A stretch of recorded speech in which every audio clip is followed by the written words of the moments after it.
আপনি জানেন কি বিশ্বের সবচেয়ে দীর্ঘতম দেয়াল কোনটি?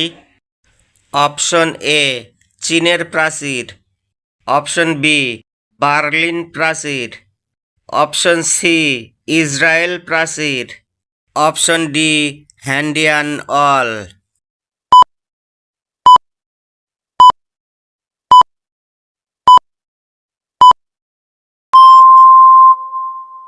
সঠিক উত্তরটি জানার আগে আপনি যদি এ ধরনের আরও নতুন নতুন কুইজ ভিডিও পেতে চান তাহলে এখনই সাবস্ক্রাইব করুন আমাদের মেমোরি আপডেট কুইজ চ্যানেলটি এবং অন্যদের মাঝে বেশি বেশি শেয়ার করুন।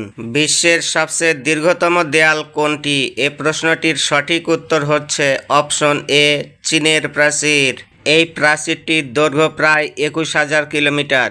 এটি বিশ্বের দীর্ঘতম মানব নির্মিত স্থাপনা। আপনি কি উত্তরটি আগে থেকে জানতেন? যদি জেনে থাকেন অবশ্যই কমেন্ট বক্সে জানাবেন।